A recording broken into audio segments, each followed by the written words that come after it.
Welcome to My Blackness 100, where history isn't just taught, it's rediscovered.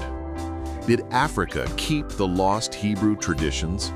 What if I told you that one man's DNA test unveiled a link between an African tribe and the ancient Jewish priests, those whose lineage traces back to Israel? A connection so deep, it goes beyond blood. It echoes through rituals, songs, and memories that stretch across time. In today's journey, we'll explore ancient traditions from the Lemba of South Africa to the Igbo of Nigeria and uncover how African customs align so strikingly with Hebrew practices. Was it a coincidence, or was Africa the birthplace of something far older than we ever realized? Could Africa's spiritual roots trace back to the same soil where the Hebrews once walked? Stay with us as we unravel this mystery, a mystery that challenges everything we've been told. But before we dive in, make sure to like, share, and comment with your thoughts. Don't forget to subscribe and hit the notification bell so you never miss the stories that will reshape how you view history. This is just the beginning. Keep watching, because what you thought you knew about Africa and the world might not be the whole story. It began with a swab of saliva. A man in South Africa, curious about his ancestry, sent his DNA to a global genetics lab. When the results arrived, something extraordinary appeared on the screen. The markers in his Y chromosome matched those of Jewish priests, men known as the Cohanim, whose lineage traces back thousands of years to ancient Israel. But this man wasn't born in Jerusalem or Tel Aviv. He was a Lemba, from the heart of Africa. His people had kept customs older than memory itself. Dietary laws, ritual purity, even circumcision on the 8th day. The question that still echoes through the corridors of history is simple yet profound. Did Africa keep the lost Hebrew traditions? To answer that, we must look far beyond religion, beyond the borders drawn by empire, beyond the myths we inherited.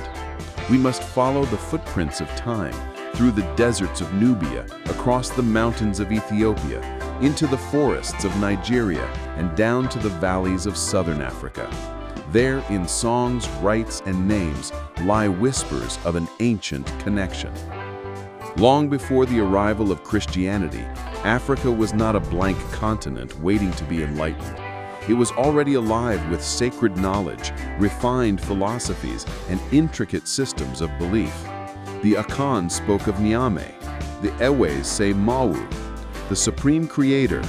The Yoruba honored Olodumare. The Igbo knew of Chukwu, the source of all existence. These were not primitive guesses about God. They were structured theologies.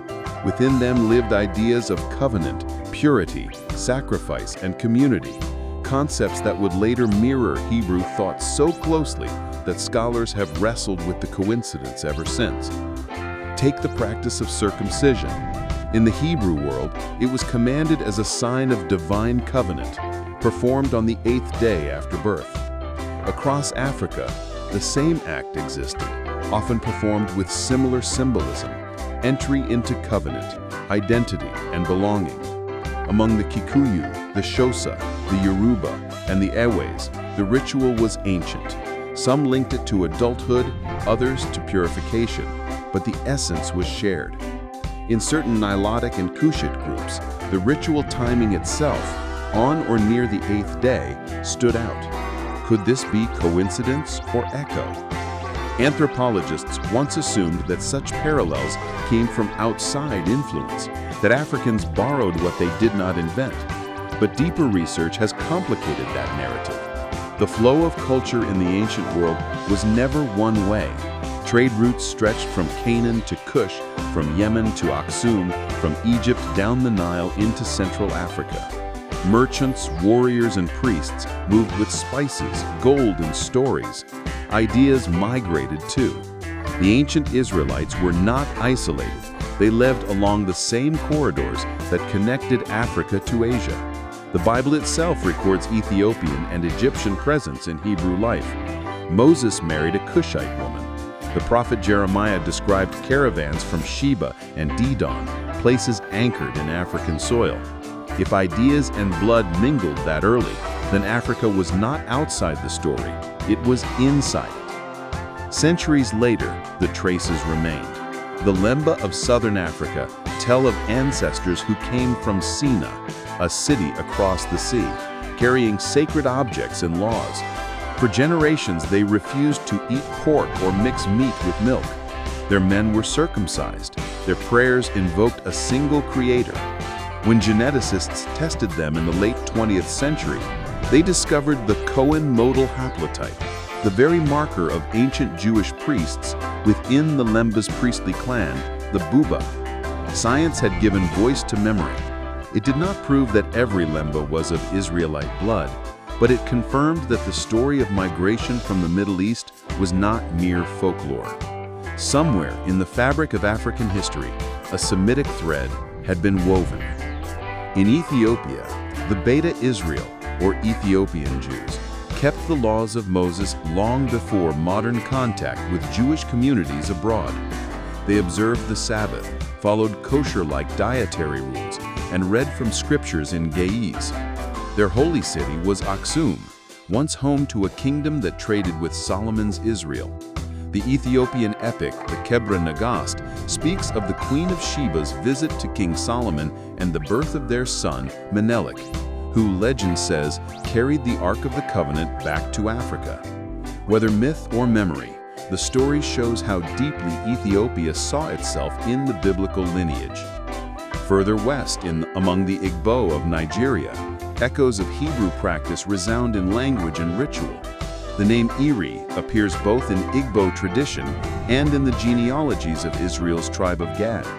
The Igbo maintained circumcision, purification after childbirth, reverence for the Sabbath, and sacrifices offered without breaking bones, customs strikingly familiar to Mosaic law.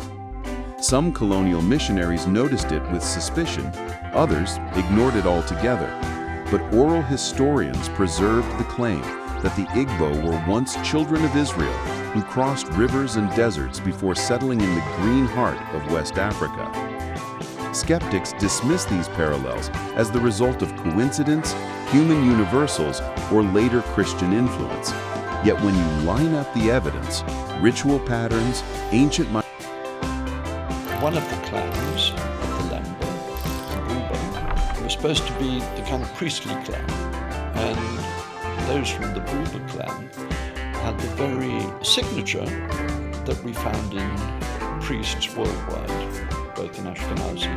And in Mesopotamia, lands connected by water and trade, by kinship and conflict. The Hebrews emerged from that same Afro-Asiatic matrix. To forget that is to forget geography itself. Beyond the scientific, there is the spiritual resonance. The Hebrew ritual of atonement, where a live animal symbolically carries away sin, finds mirror images across Africa.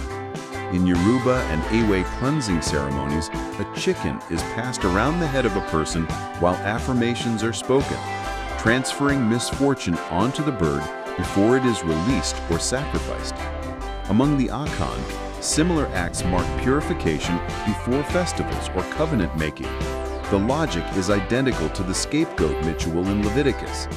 Did one teach the other, or did both inherit from a more ancient Afro-Asiatic spiritual memory? Perhaps these similarities reveal something larger than genealogy.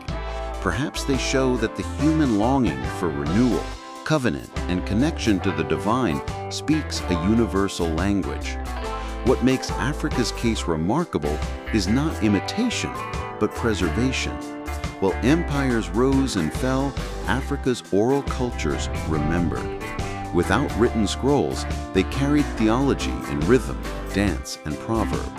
They remembered the balance between body and spirit, the covenant between the human and the divine. When Christianity arrived, many African peoples recognized familiar symbols in its teachings: a single God, sacrifice, redemption, and covenant. The new faith did not land on empty soil. It fell upon old roots that had been watered for millennia. the evidence of shared DNA adds another dimension, but it does not tell the whole story. Genetic lines twist and merge. History is more than blood. The real connection lies in worldview. Across the continent, African spirituality held that life was sacred, that community defined identity, that the divine was both transcendent and near. These are the same pillars on which the Hebrew faith was built. It is possible that the Israelites, before they became a distinct people, already shared cultural ground with the African world that surrounded them. In this sense, Africa did not keep the lost Hebrew traditions. The Hebrews carried African memory with them. Still, the discovery of those genetic traces stirs something deeper, a sense that history's narrative has been incomplete. For centuries, Africa was portrayed as the recipient of civilization rather than its co-author. Yet every artifact, every custom, every sacred rhythm challenges that idea. When the Lemba priest stands to bless his community, when the Ethiopian elder chants ancient psalms, when the Igbo storyteller recounts the journey of Eri, they are not echoing a borrowed faith. They are reaffirming the truth that Africa has always been at the center of humanity's spiritual story. The modern world, obsessed with categories, asks whether these groups are truly Jewish or authentically African. But identity is not an either-or equation. It is a continuum, a living record of movement and memory. The ancient world was fluid, its people travelers by necessity and design. Hebrews walked through Africa. Africans walked into Canaan. The sands of time erased their borders, but the rituals remained as breadcrumbs for us to follow. When we examine Africa through this lens, we no longer see isolation. We see continuity. The Nile, flowing from the heart of the continent to the Mediterranean, was a highway of ideas. Egypt, Cush, and Israel were neighbors, not strangers. The same sun that rose over Jerusalem rose over Nubia, Aksum, and Ife. The same human hearts looked up and sought meaning in the same sky. That is why the parallels between African customs and Hebrew traditions feel so natural. They are reflections of an ancient dialogue, not an accident of imitation. So did Africa keep the lost Hebrew traditions? The answer is both yes and no. Yes, because certain rituals, words, and beliefs preserve a lineage that once linked Africa and Israel. No, because these traditions were never truly lost here. They were born, nurtured, and transformed on African soil.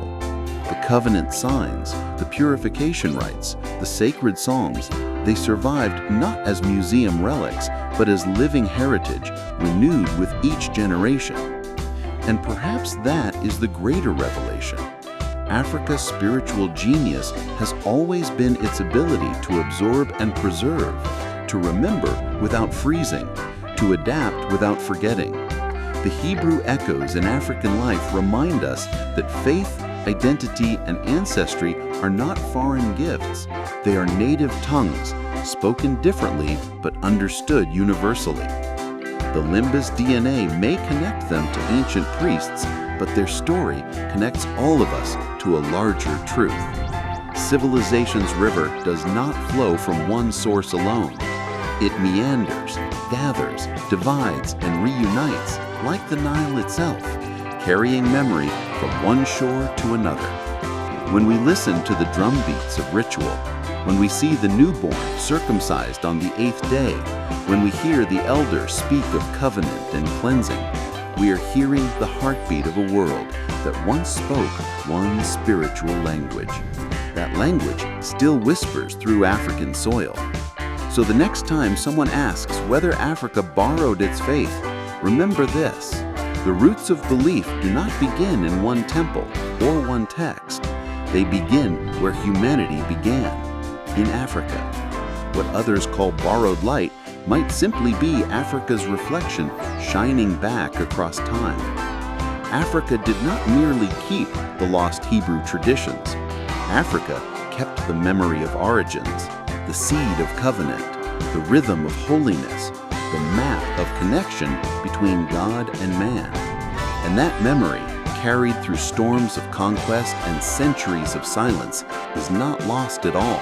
It lives in the rituals, in the blood, and in the soul of a continent that never forgot who it was. Thank you for joining us on this incredible journey through history. If you found this exploration into Africa's ancient connections to Hebrew traditions as fascinating as we did, don't forget to like, share, and comment below.